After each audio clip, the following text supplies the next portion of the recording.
The year was 1873, and the Missouri River had turned into a monster. What started as spring rain became a wall of death, swallowing homesteads whole and carrying away everything in its path.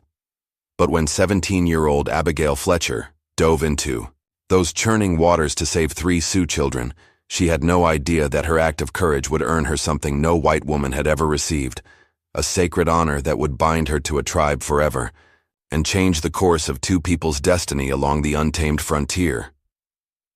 The morning sun cast long shadows across the Nebraska Territory as Abigail Fletcher stepped onto the wooden porch of her family's cabin. The air hung heavy with moisture, and dark clouds gathered on the horizon like an army preparing for battle. She pulled her worn shawl tighter around her shoulders and watched the swollen creek that ran behind their property. "Pa says it's gonna be a bad one," her younger brother Thomas called from inside the cabin, his voice carrying the worry that had been growing in everyone's hearts for the past 3 days. Abigail nodded, though Thomas couldn't see her. The rains had been coming down steady since Tuesday, and the creek that usually babbled peacefully was now a rushing torrent of muddy water. Their father, Jeremiah Fletcher, had been checking the water levels every few hours, his weathered face growing more concerned with each visit. "Abby, come help me with these supplies," her mother's voice called from within the cabin. Elizabeth Fletcher was a practical woman who had learned to prepare for the worst during their 5 years on the frontier. She was packing their most precious belongings into wooden crates, the family Bible, her grandmother's silver locket, the deed to their land, and what little money they had saved. "You really think it'll get that bad, Ma?" Abigail asked as she carefully wrapped her mother's china teacup in an old petticoat. Elizabeth paused in her packing and looked toward the window where the rain continued its relentless drumming against the glass. "Your father's seen floods before back in Missouri. He says when the creek starts talking angry like it is now, you best listen." The sound of hoofbeats splashing through mud interrupted their conversation. Jeremiah Fletcher burst through the door, his clothes soaked and his eyes wide with urgency. "Pack only what we can carry," he announced, water dripping from his hat brim. "The McBride place is already under 3 feet of water, and the river's still rising. We need to get to higher ground before nightfall." "What about the Hendersons?" Elizabeth asked, referring to their nearest neighbors who lived 2 miles downstream. "Gone to her sister's place in Omaha yesterday," Jeremiah replied, already moving toward their bedroom to gather his rifle and ammunition. "Smart folks, the Hendersons." As the Fletcher family prepared to abandon their home, none of them noticed the 3 small figures struggling against the current half a mile upstream. The Sioux boys, Swifthawk, Little Bear, and Runs with Wind, had been caught by the flood while checking their family's fishing traps along the riverbank. The eldest, Swifthawk, was only 12 years old, but he fought the rushing water with the determination of a warrior. His 2 younger brothers, ages 8 and 6, clung to a fallen cottonwood branch that had become their lifeline in the churning brown water. "Hold tight," Swifthawk shouted over the roar of the flood, his voice barely audible above the sound of destruction. "Don't let go." But Little Bear's small hands were growing numb with cold, and the branch was slick with mud and debris. Each surge of water threatened to tear him away from safety, and Runs with Wind, the youngest, had already swallowed too much of the muddy river. The 3 boys were members of the Oglala Lakota band that had been camping 5 miles north of the Fletcher homestead. Their father, Standing Wolf, was a respected warrior and hunter who had always taught his sons to respect the power of water. But the spring flood had come so suddenly and with such force that even experienced eyes had been caught off guard. "Swift, Hawk," Little Bear gasped, his voice weak with exhaustion. "I can't hold on much longer." "You must," his older brother replied, though his own strength was failing. The current was carrying them downstream at a frightening pace, past familiar landmarks that now lay submerged under the violent water. Meanwhile, Abigail had finished loading their wagon and was taking one last look around the cabin that had been her home since she was 12 years old. This was where she had learned to churn butter, where she had sewn her first quilt, where she had read every book her father could trade for in town. "Abby, come on," Thomas called from the wagon seat. "Pa says we need to move now." She was about to turn away when she heard something that made her blood run cold. The sound of children crying for help, carried on the wind above the noise of the storm. "Wait!" she called to her family, holding up her hand. "Listen!" The Fletchers fell silent, straining their ears against the rain and wind. There it was again, voices calling out in distress, though the words were in a language none of them understood. "That's Indian talk," Jeremiah said grimly. "Sioux, by the sound of it. There's children in that water, Pa," Abigail said, already moving toward the creek. "We can't just leave them. Abby, no." Elizabeth Fletcher's voice was sharp with fear. "That water will kill you just as quick as it'll kill them." But Abigail was already running toward the sound of the voices, her heart pounding with determination.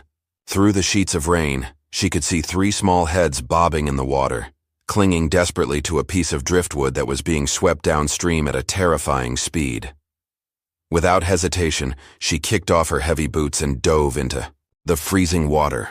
The current hit her like a physical blow, immediately dragging her downstream and filling her mouth and nose with muddy water.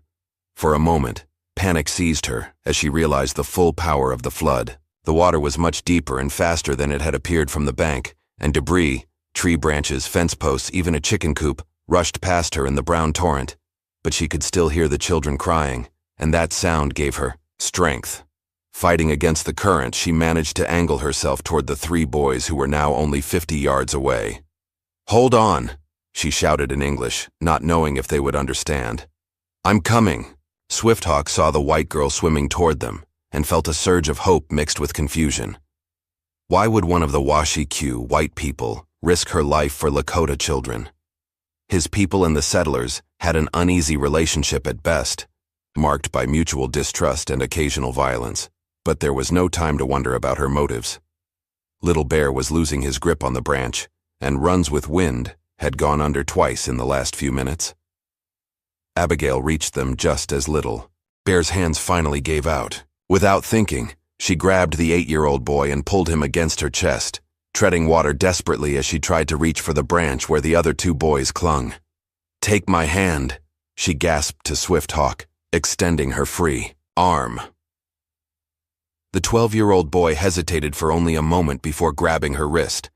The additional weight nearly pulled all of them under, but Abigail managed to keep their heads above water by kicking furiously against the current.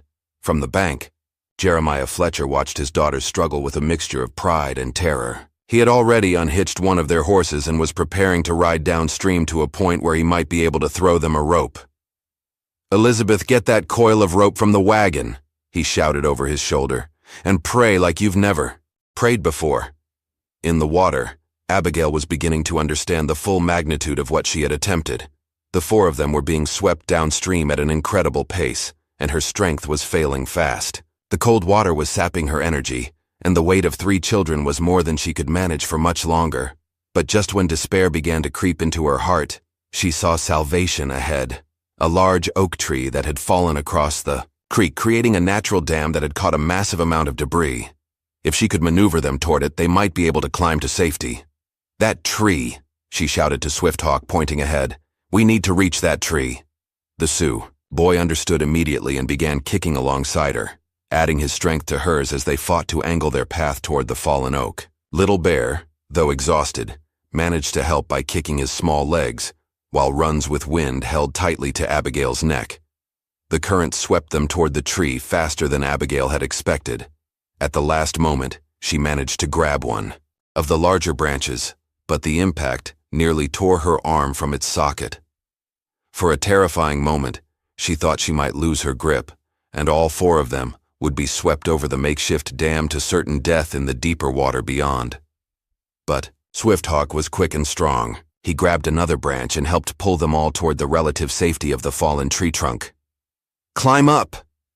Abigail gasped, pushing Little Bear toward the thick trunk. "Get out of the water!" One by one, the boys scrambled onto the fallen oak, with Swifthawk helping his younger brothers while Abigail pushed from below. When they were all safely on the tree, she hauled herself up, her waterlogged dress and exhaustion making every movement a struggle. They sat on the trunk for several minutes, catching their breath and shivering in the cold rain. It was then that Abigail got her first good look at the children she had saved. Swift Hawk was clearly the oldest, with the serious eyes of a boy who had been forced to grow up quickly. His long black hair was plastered to his head, and despite his ordeal, he carried himself with a dignity that reminded Abigail of the Sioux, warriors she had occasionally seen trading in town. Little Bear had his older brother's dark eyes but still retained the soft features of childhood. He looked at Abigail with a mixture of gratitude and curiosity, as if trying to understand why she had risked her life for them. Runs with Wind, the youngest, was clearly the most affected by their ordeal. He coughed up river water and shivered violently, though whether from cold or shock, Abigail couldn't tell. "Are you hurt?" she asked, though she wasn't sure they would understand her English. To her surprise, Swift Hawk answered in careful, accented English. "We are not hurt. You saved us from the angry water." "Your English is very good," Abigail said, impressed. "My father trades with your people sometimes," the boy explained. "He taught me your words." In the distance, they could hear Jeremiah Fletcher calling Abigail's name. She stood up carefully on the slippery tree trunk and waved her arms to signal their location. "My father is coming," she told the boys. "He'll help us get to dry land." Swift Hawk translated this for his younger brothers, who nodded solemnly. Despite their youth, they seemed to understand the gravity of what had happened and the debt they now owed to this white girl who had appeared like a spirit in their darkest hour.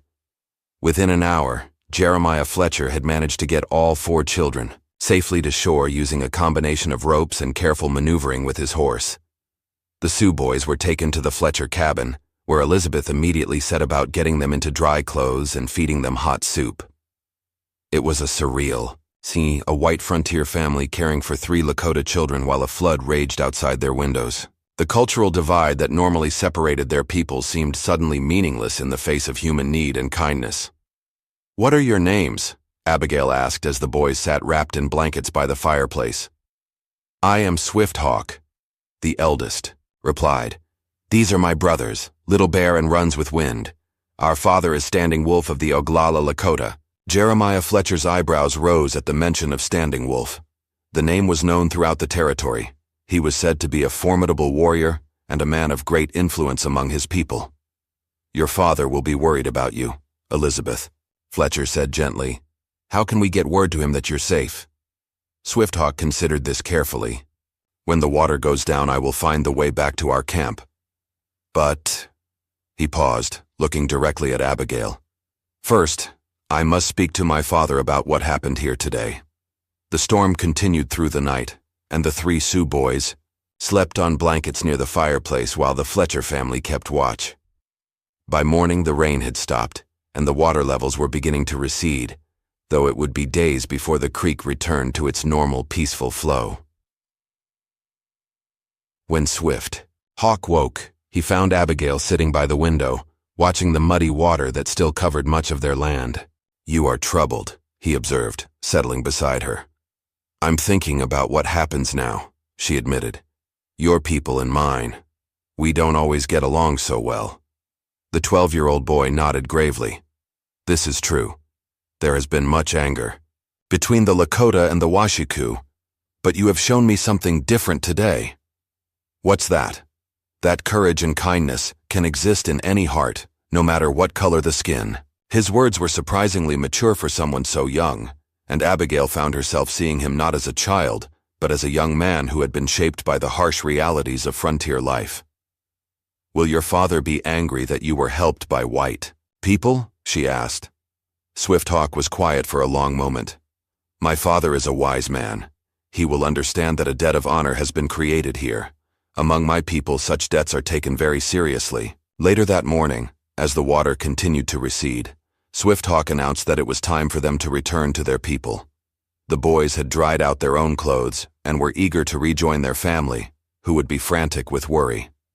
"Thank you," Swift Hawk said to each member of the Fletcher family, shaking hands in the white man's custom. "You have given us our lives. This will not be forgotten." Little Bear and Runs with Wind, following their older brother's lead, also shook hands solemnly with their rescuers. Despite the language barrier, the gratitude in their eyes was unmistakable. "Will we see you again?" Abigail asked as the boys prepared to leave. "I believe we will," Swift Hawk replied with a mysterious smile. "Sooner than you might think." The three boys set off across the muddy landscape, picking their way carefully around the worst of the flood damage. Abigail watched them until they disappeared over a distant hill, wondering if she had imagined the entire extraordinary experience. 3 weeks passed before the Fletcher family saw any sign of their Sioux visitors again. The flood had indeed been devastating. Several homesteads had been completely destroyed, and 2 families had been forced to abandon their claims and return east. The Fletchers themselves had lost most of their crops and all of their livestock, except for the horses, but they considered themselves fortunate to have escaped with their lives. Abigail was hanging laundry on the line behind their cabin when she noticed riders approaching from the north. At first, she thought they might be neighbors or perhaps travelers passing through, but as they drew closer, her heart began to race. There were 7 Sioux warriors riding toward their homestead, their horses moving at a steady, purposeful pace. At the head of the group rode a man who could only be Standing Wolf, tall, dignified, with the bearing of someone accustomed to command. "Pa!" Abigail called toward the cabin. "Company coming!" Jeremiah Fletcher emerged from the cabin with his rifle, though he kept it lowered. He had fought in the Civil War and knew the difference between a war party and a peaceful delegation. These riders showed no signs of hostile intent. "Easy, Jeremiah," Elizabeth Fletcher cautioned, joining her husband with Thomas close behind. Those boys did say their father was a man of honor. Standing Wolf dismounted about 20 yards from the cabin and walked forward alone, his hands empty and visible. He was an imposing figure, tall and broad-shouldered, with graying hair that spoke of wisdom earned through experience. His face was weathered by years of sun and wind, but his dark eyes were intelligent and alert.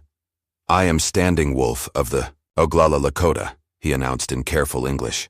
"I come to speak with the woman-child who saved my sons from the angry water." Jeremiah Fletcher stepped forward, still holding his rifle but with the barrel pointed toward the ground. "I'm Jeremiah Fletcher. This is my daughter, Abigail." Standing Wolf's gaze settled on the 17-year-old girl who had risked her life for 3 Sioux children. He studied her for a long moment, taking in her steady gaze and the calm way she met his scrutiny. "My son Swift Hawk has told me of your courage," he said directly to Abigail. "He says you dove into the floodwater without hesitation, though you knew it might mean your death." "Any decent person would have done the same," Abigail replied, though her voice trembled slightly under the intensity of his stare. Standing Wolf smiled for the first time since his arrival. "This is where you are wrong, young woman. Many would have heard the cries and told themselves that the risk was too great, the children too different from themselves. You did not hesitate because you saw children in danger, not Lakota children or Washiku children, but simply children who needed help." He turned and gestured to one of the other warriors, who dismounted and approached carrying a bundle wrapped in beautiful beaded buckskin. "Among my people," Standing Wolf continued, "there are honors that are earned through acts of exceptional courage and selflessness. These honors are rarely given to those outside our tribe, and never before to a white woman." The warrior handed the bundle to Standing Wolf, who carefully unwrapped it to reveal the most beautiful dress Abigail had ever seen. It was made of soft white doe skin and decorated with intricate beadwork in patterns of blue, red, and yellow. Quillwork and small shells adorned the sleeves and hem, and the entire garment seemed to glow in the afternoon sunlight. "This is a ceremonial dress worn by the daughters of chiefs and the wives of great warriors," Standing Wolf explained. "It has been blessed by our holy men and represents the highest honor our people can bestow upon a woman." He held the dress toward Abigail, but she hesitated to take it. "I don't understand," she said. "I just did what anyone should do." "That is exactly why you deserve this honor," Standing Wolf replied.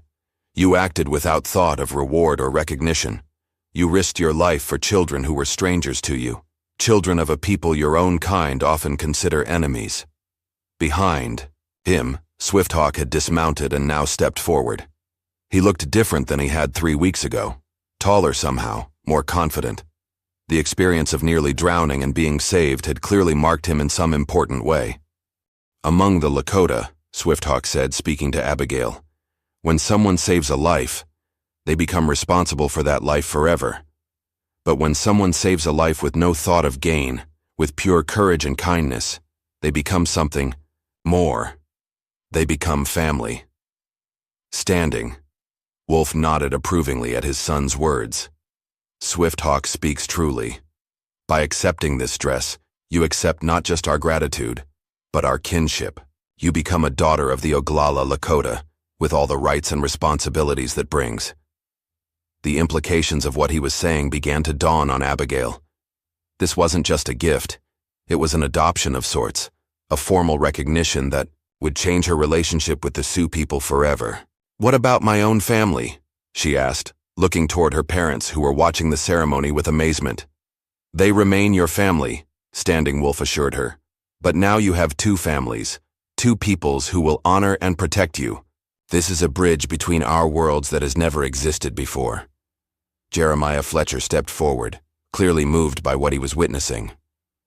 "We're honored by your offer," he said to Standing Wolf. "But what does this mean for us, for our relationship with your people?" Standing Wolf considered the question carefully. "It means that the Fletcher family will always be welcome among the Oglala Lakota. It means that if you face danger or hardship, you can call upon us for aid, as we can call upon you. It means that perhaps in time there can be peace and understanding between our peoples, built on the foundation of courage and kindness shown by your daughter." Elizabeth Fletcher wiped tears from her eyes. In all her years on the frontier, she had heard countless stories of conflict between settlers and Indians. But this was something entirely different, a moment of connection and understanding that offered hope for a better future. "I accept your honor," Abigail said, stepping forward to take the ceremonial dress. As her hands touched the soft buckskin, she felt as if she were crossing an invisible bridge between two worlds. Standing Wolf smiled broadly and began speaking in Lakota to his warriors. They responded with what sounded like approval and celebration. Then he turned back to Abigail. "There is one more part to this ceremony," he said. "You must be given a Lakota name, one that reflects the deed that earned you this honor." He consulted briefly with Swifthawk and the other warriors, speaking in their native language. After several minutes of discussion, he nodded and faced Abigail again. "You will be known among the Lakota as Winona Waste, which means good woman who gives life. This name will be remembered in our stories and songs for generations to come." The ceremony concluded with Standing Wolf placing a hand on Abigail's shoulder and speaking a blessing in Lakota. Though she couldn't understand the words, she could feel the power and sincerity behind them. As the Sioux delegation prepared to leave, Swifthawk approached Abigail one final time. "I have something for you as well," he said, pulling a small object from a pouch at his waist. It was a carved wooden whistle, decorated with symbols that meant nothing to her but were clearly significant to him. "This is a spirit whistle," he explained. "If you are ever in danger, if you ever need help from the Lakota people, blow this whistle 3 times toward the 4 directions. Someone will hear, and help will come." Abigail accepted the whistle with reverence, understanding that she was being given something precious and powerful. "Will I see you again?" she asked, echoing the question she had posed weeks earlier. "The paths of our lives are now connected," Swifthawk replied with the wisdom of someone far older than his 12 years. "We will meet again, many times, in this life, and perhaps beyond." As the Sioux riders departed, the Fletcher family stood together watching until they disappeared into the vast prairie landscape. None of them fully understood the magnitude of what had just occurred, but they all sensed that their lives had been changed forever. In the days that followed, word of Abigail's honor spread throughout the territory. Some settlers were skeptical, or even hostile, viewing any connection with the Sioux as potentially dangerous. But others saw it as a hopeful sign that peaceful coexistence might be possible. The ceremonial dress was carefully stored in the family's trunk, though Abigail occasionally took it out to admire the beautiful beadwork and remember the extraordinary day she had been adopted into a Lakota family. Months passed, and life on the frontier continued its rhythm of hard work, occasional danger, and small victories. The Fletcher family rebuilt what they had lost in the flood and gradually prospered. Abigail helped her mother with household duties, but also found time to practice with her father's rifle and learn skills that might help her survive in the harsh environment of the Nebraska Territory. Then, one crisp autumn day, riders appeared, again on the horizon. This time, Abigail recognized them immediately. Swift Hawk, now noticeably taller and more mature, accompanied by his father and several other warriors. But something was different about this visit. The riders moved with urgency, and even from a distance Abigail could see tension in their posture. "Trouble coming," Jeremiah Fletcher observed, checking his rifle out of habit. Standing Wolf dismounted quickly and approached the cabin with obvious concern on his weathered face. "Winona Waste," he said, using Abigail's Lakota name. "I come to you in our time of need." "What's wrong?" Abigail asked, her heart already racing. "There are soldiers coming from the east," Standing Wolf explained. "They say they have orders to move all Lakota people to a reservation far from our traditional lands.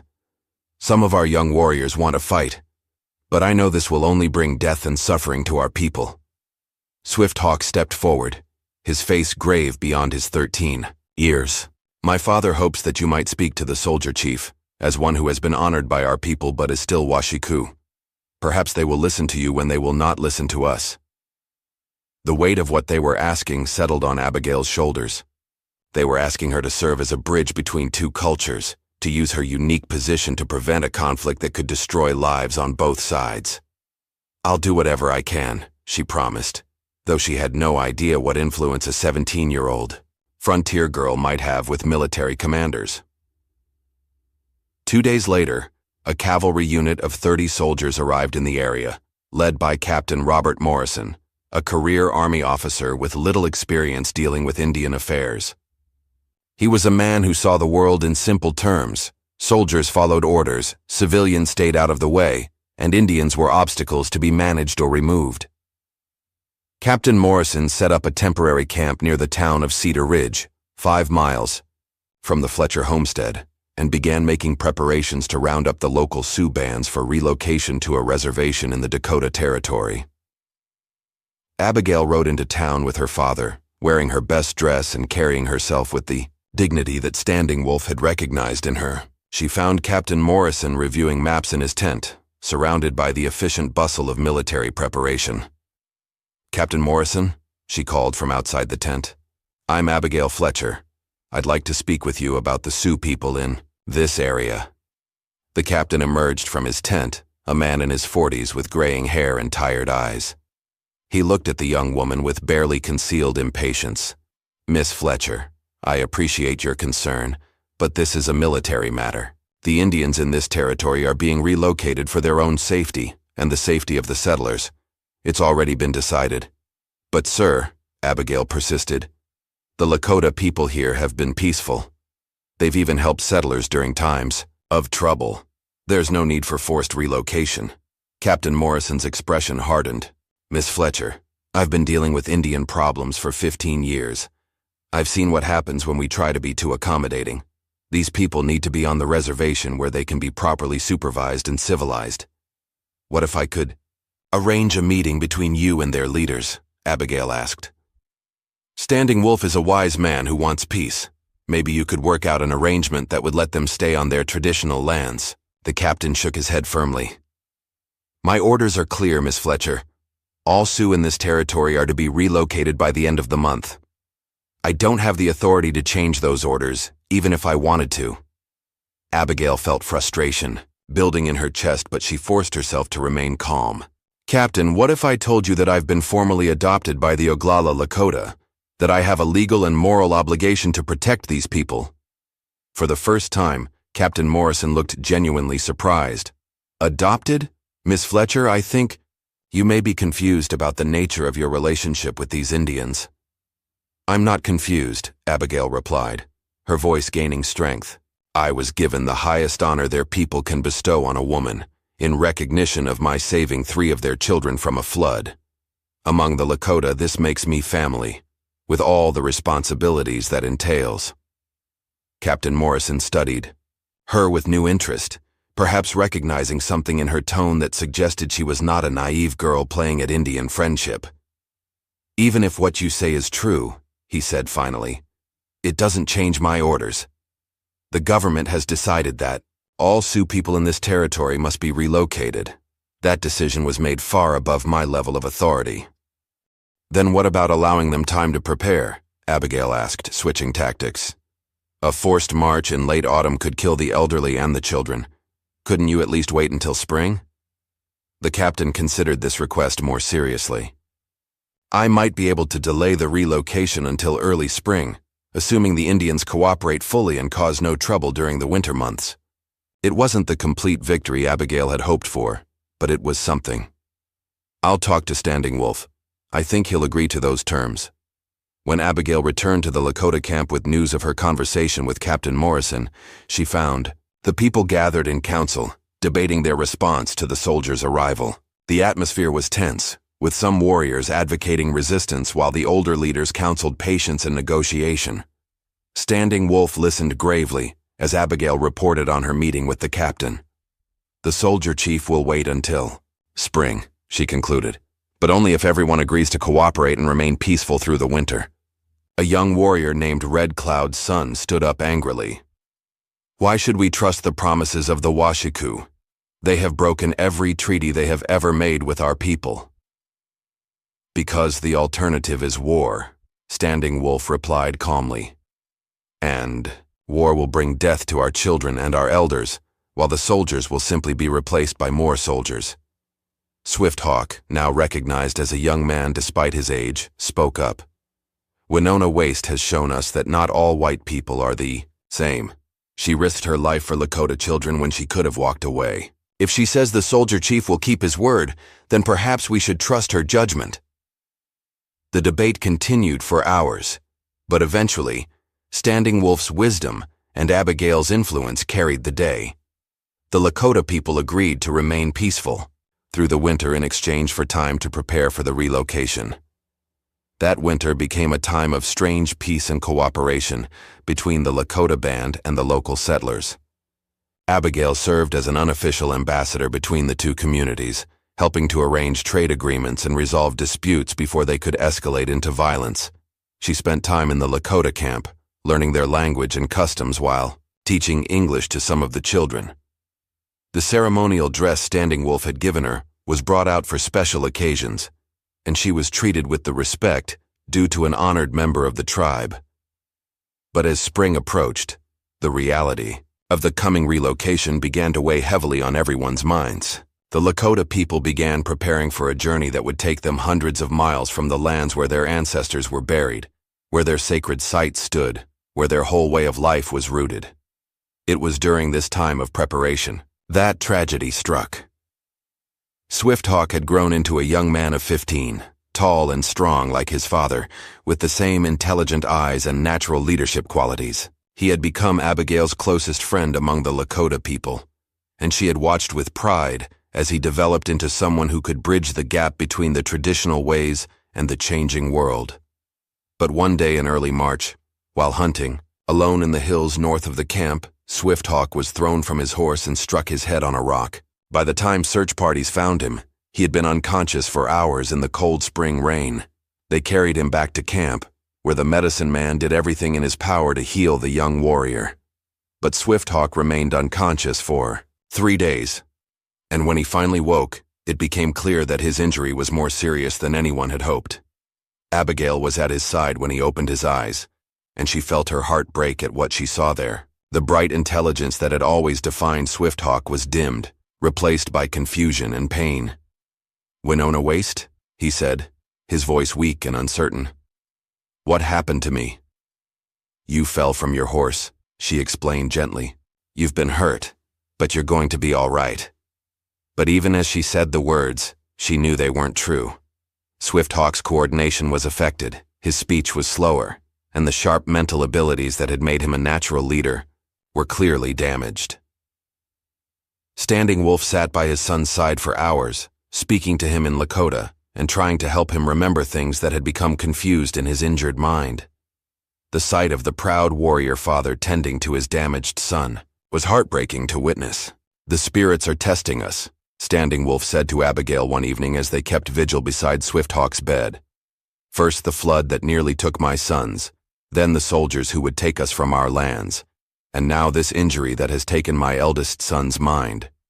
He'll get better, Abigail insisted, though she had seen head injuries before and knew the truth was likely to be much harsher. Standing, Wolf looked at her with sad wisdom. You have a good heart, Winona Waste, but some injuries do not heal. Swifthawk will always be my son, and I will always love him. But he will never again be the young man who saved his brothers from the flood, or who spoke for peace between our peoples. The reality of Swifthawk's condition cast a shadow over the final preparations for relocation.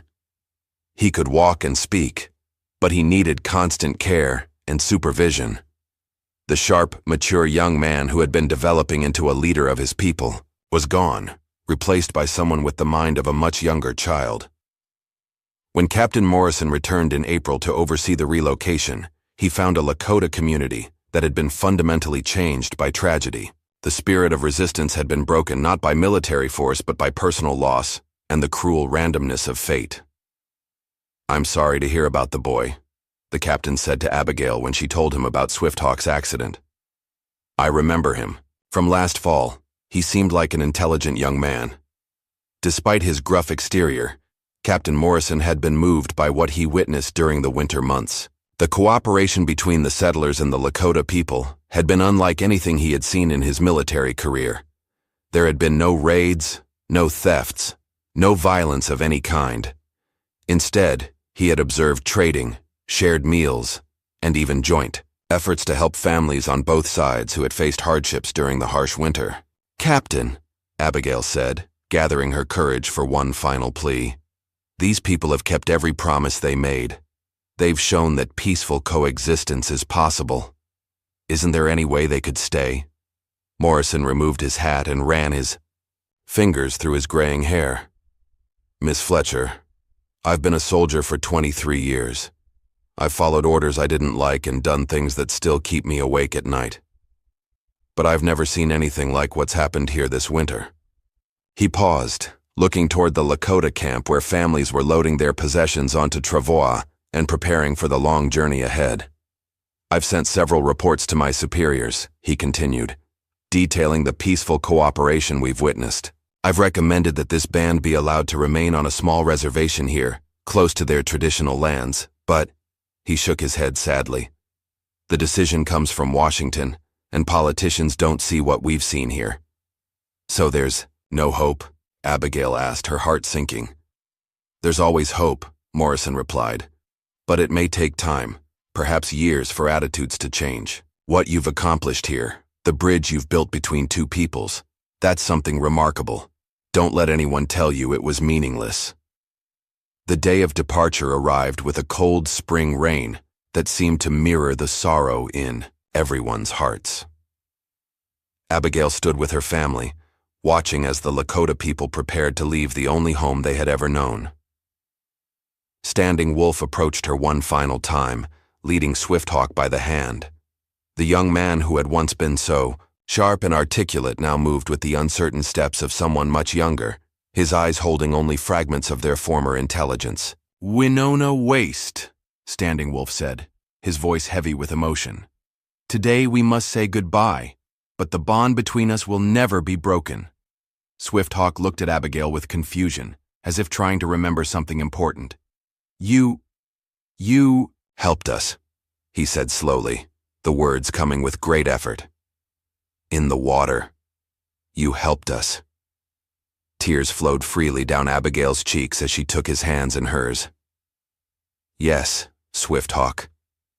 We helped each other. Standing Wolf handed her a small leather pouch.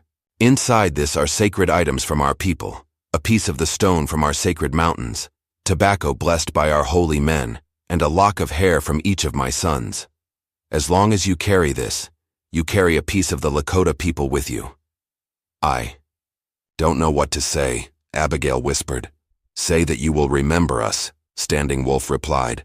Say that you will tell others what you learned here, that people of different colors and different ways can live together in peace if they choose courage over fear, understanding over hatred.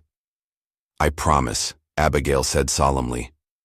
As the long procession of Lakota families began moving eastward toward their uncertain future, Abigail walked alongside them for the first mile, reluctant to let go of the connections she had formed.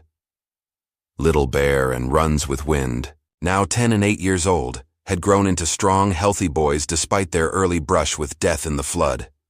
They rode on horseback beside their older brother, taking turns helping him when confusion overcame him.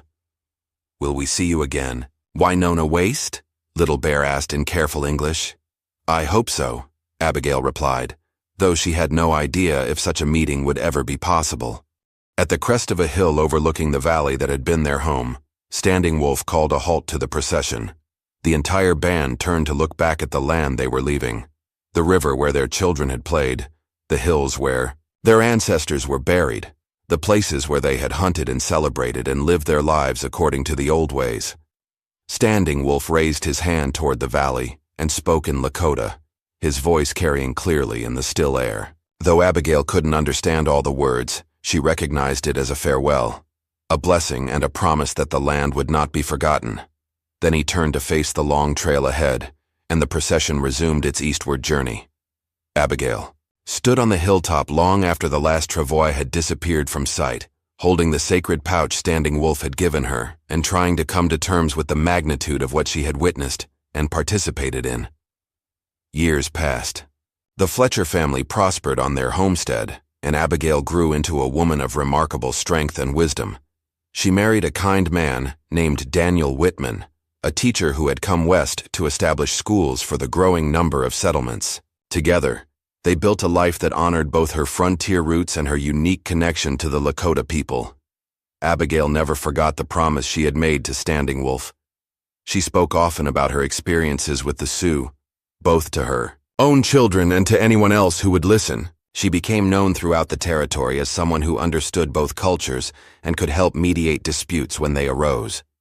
The ceremonial dress remained one of her most treasured possessions, carefully preserved and occasionally displayed, to remind people that peace between different peoples was not only possible, but had actually been achieved, however briefly. In 1889, 16 years after the forced relocation, an unexpected visitor arrived at the Whitman homestead. Abigail was hanging laundry when she saw a lone rider approaching, a tall man on a paint horse, moving with the easy grace of someone completely comfortable in the saddle. As he drew closer, Abigail's heart began to race. Though he was now a man in his 30s, she recognized Little Bear immediately. The boy she had pulled from the floodwater had grown into a handsome, confident warrior with the same intelligent eyes she remembered. "Winona Waste," he said, dismounting and approaching her with a broad smile. "I have traveled many days to find you." "Little Bear," Abigail exclaimed, embracing him warmly. "Look at you.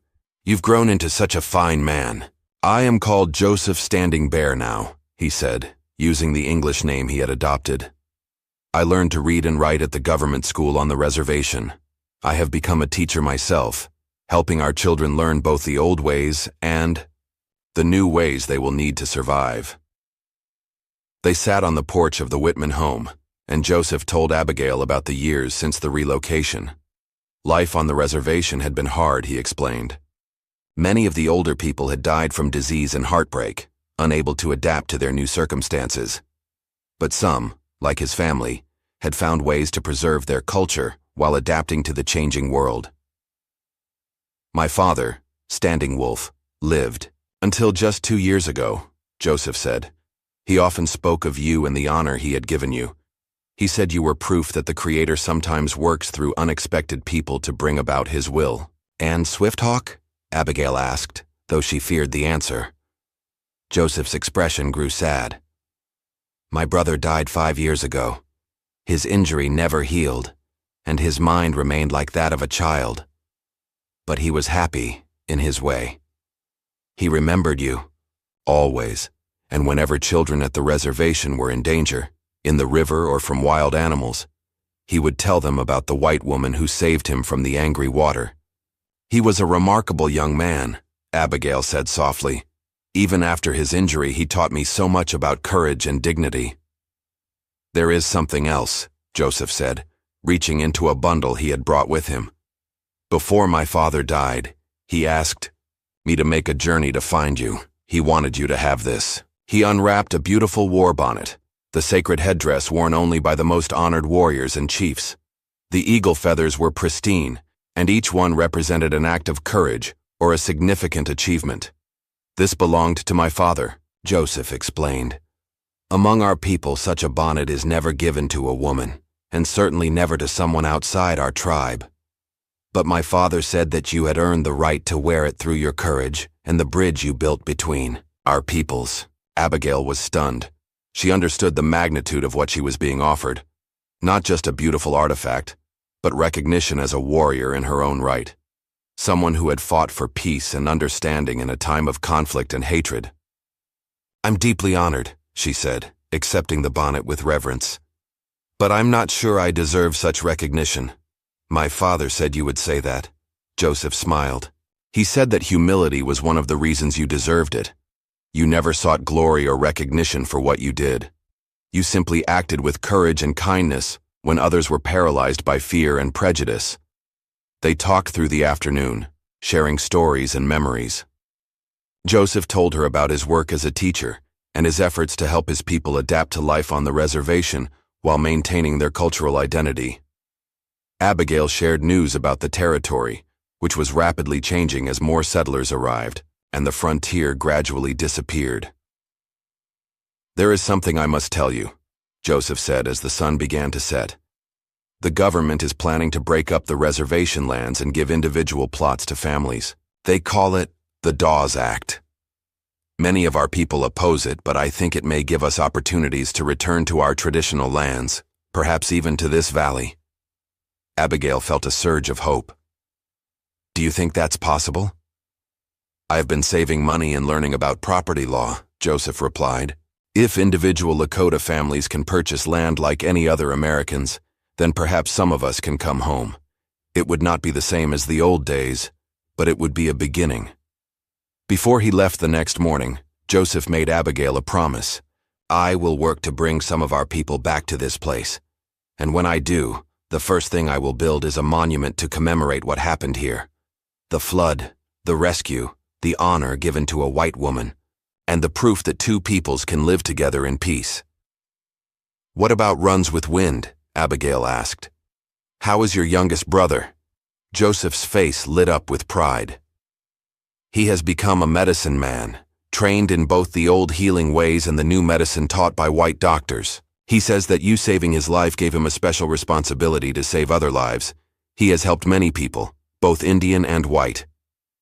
As Joseph prepared to mount his horse for the journey back to the reservation, he turned to Abigail one final time. "Winona Waste," he said, using her Lakota name with the same respect his father had always shown. "You should know that your story is told around our fires every winter. The children learn about the white woman who dove into the flood to save Lakota boys, and who was honored by our people like no outsider before or since. Your courage lives on in our songs and stories." "As your family's courage lives on in mine," Abigail replied. "What you taught me about honor, about the bonds that can exist between different peoples, about the possibility of peace, those lessons have shaped everything I've done with my life." Joseph Standing Bear kept his promise. Over the following years, he and several other Lakota families managed to purchase small plots of land in the valley where they had once lived freely. They built modest homes and established farms, adapting to the new economic realities while maintaining their cultural traditions. In 1895, Joseph erected a simple stone monument near the site where the flood had occurred 22 years earlier. The inscription, carved in both English and Lakota, read, "Here, in the spring of 1873, courage crossed the barriers of race and culture. A white woman risked her life to save 3 Lakota children from the flood. In gratitude, the Oglala Lakota honored her as no outsider had ever been honored. This monument stands as proof that understanding and peace are possible between all peoples when we choose love over fear." Abigail attended the dedication ceremony, wearing the ceremonial dress Standing Wolf had given her all those years ago. Now in her 40s, she was a respected member of the community, known for her wisdom and her unique ability to help people from different backgrounds find common ground. As she stood before the monument, surrounded by both white settlers and Lakota families who had returned to their homeland, Abigail reflected on the long journey that had begun with a moment of desperate courage in floodwaters. The 3 boys she had saved, Swift Hawk, Little Bear, and Runs with Wind had each followed different paths. Swift Hawk's life had been cut short by injury and illness, but his memory lived on in the stories told by his people. Little Bear had become Joseph Standing Bear, a teacher and leader working to build bridges between two cultures. Runs with Wind had become a healer, dedicating his life to saving others as he had once been saved. And she had become Winona Waste, the good woman who gives life, carrying the sacred honor given to her by Standing Wolf and using it to promote understanding and peace in a world that too often chose conflict over cooperation. As the ceremony concluded and people began to disperse, Abigail noticed a young Lakota girl standing near the monument, tracing the carved letters with her finger. "Can you read it?" Abigail asked gently. The girl, who appeared to be about 10 years old, nodded. "My grandfather taught me both languages. He says it's important to know the words of both peoples." "Your grandfather is wise," Abigail said. "What's your name?" "I am called Mary Standing Bear," the girl replied. "But my Lakota name is Winona Sistina, Little Good Woman. My father named me after you." Abigail felt tears spring to her eyes as she realized she was speaking to Joseph's daughter, named in her honor.